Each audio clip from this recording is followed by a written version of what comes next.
So imagine the following scenario. The day of your Aufnahme test finally comes and you've been waiting for it and studying for it for half a year. So the test begins and you start with math. Okay, first exercise solved, then second, then third, then the first 5 exercises already solved, and 10, 15, 20, and time is over.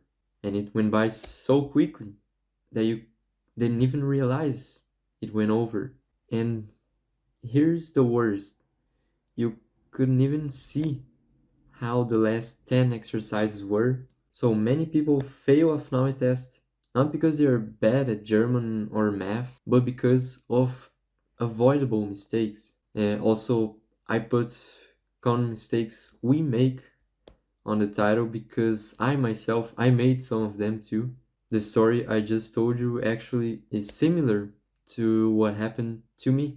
And the first mistake is ignoring the exam format. So we probably know that each Studienkolleg has a different structure, and that means that if you prepare more generally, you can get actually surprised by questions or timing, and that's not what we want. So the solution, which is very important here, is to find sample papers from your Studienkolleg and practice exactly in that format.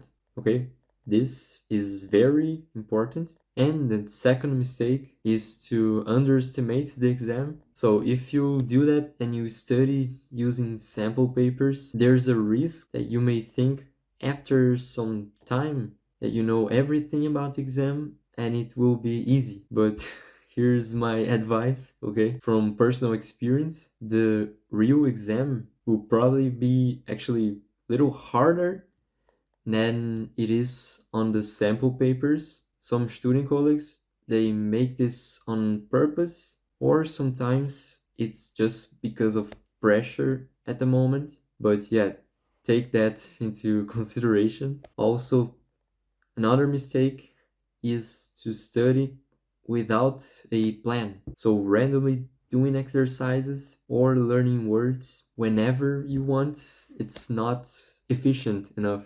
And solution here is also very simple.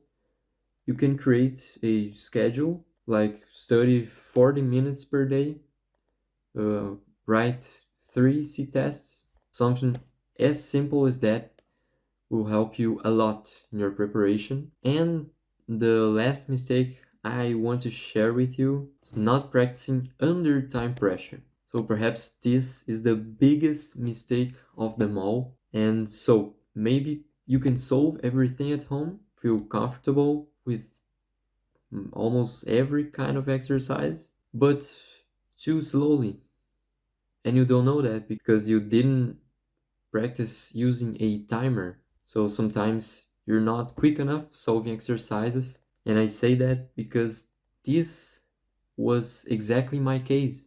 And because of that, when the day of the exam came, I couldn't solve all the exercises, all the math exercises. The last ones I left unsolved. And what I can say to you is that in the real exam, time it runs faster. So solution here is to simulate the exam correctly, and that means using a timer.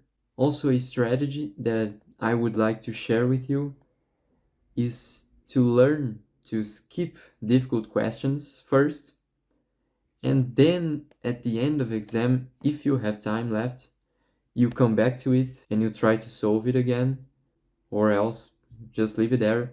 But important is skip the difficult ones.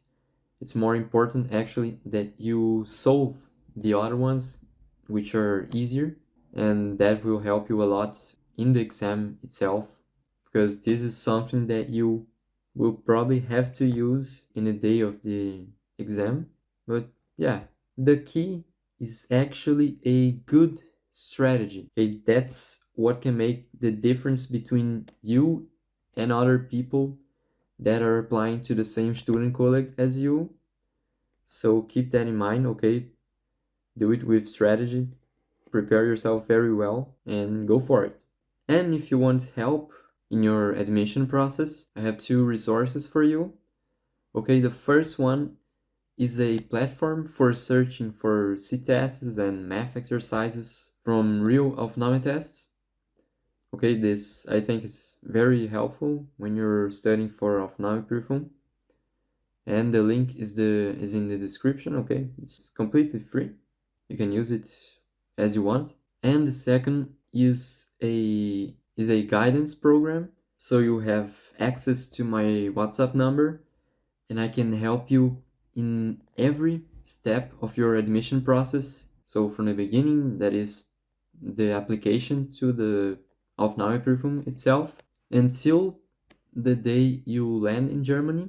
Okay, so I support you, I guide you through all this process. So I send you some materials to help you on your admission process. I also help you prepare some documents and deal with bureaucracy in general, which I know is something that can be complex in some cases when you're going to do a Studienkolleg. So I help you with all that. So I give you a completely personalized support. And if you want that kind of help, I left the link in the description also. And you can just answer some questions. For example, the Studienkolleg you want, the course, what are your difficulties in your admission process, so that I can understand your situation. I'll leave the link in the description if you want to apply for that kind of help.